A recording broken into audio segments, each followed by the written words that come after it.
আসসালামু আলাইকুম। কেমন আছেন? আশা করি ভালো আছেন। আলহামদুলিল্লাহ আমিও ভালো আছি। তো আজকে নিয়ে আসলাম শিং মাছ রান্না করব আমি। তো এখানে আমি শিং মাছ ভেজে রেখেছি। আর সাথে আছে টমেটো, কাঁচামরিচ, পেঁয়াজ। এখন আমি কড়াইয়ে তেল দিয়ে দিলাম। আমি শিং মাছগুলো ভেজে রেখেছিলাম, এই জন্যে কড়াইটা এরকম দেখা যায়। এখন আমি এর মধ্যে দিয়ে দিব পেঁয়াজ। পেঁয়াজগুলো আমি কেটে রেখেছিলাম, এই পেঁয়াজগুলো আমি এখন ভালোভাবে ভেজে নেব। এবার পেঁয়াজগুলো ভেজে নিচ্ছি।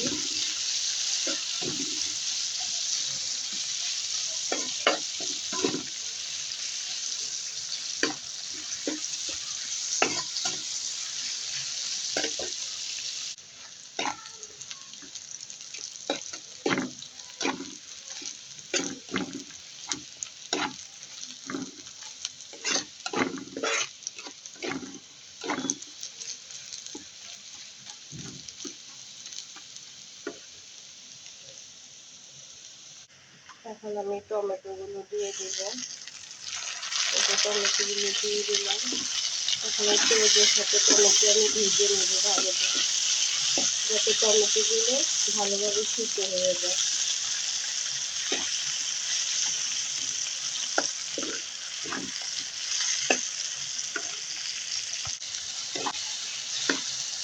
আমার টমেটোগুলো পেঁয়াজের সাথে একবারে সিদ্ধ হয়ে গেছে। এখন আমি এর মধ্যে দিয়ে দেব কটা কাঁচামরিচ কাটা।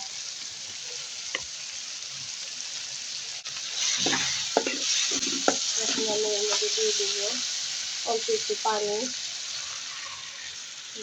দিয়ে দিলাম। আমি এক এক করে সব মশলা দিয়ে দিব।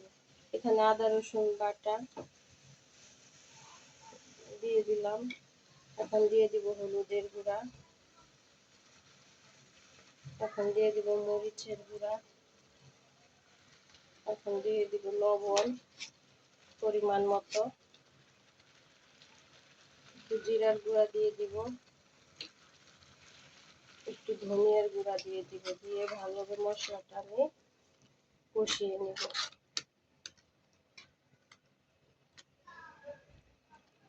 আমার মশলাটা কষানো হচ্ছে, আমি মশলাটা ভালোভাবে কষিয়ে নেব।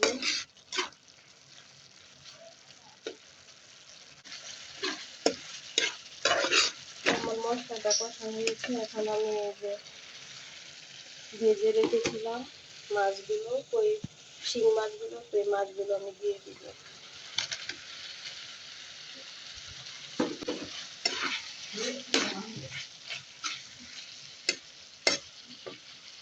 তো আমি মশলার সাথে মাছটা ভালোভাবে কষিয়ে নিলাম। এখন আমি পানি দিয়ে দিব।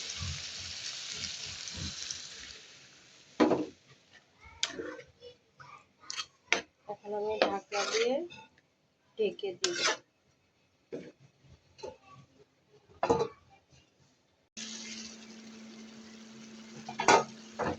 তো আমার তরকারিটা রান্না করা প্রায় শেষ।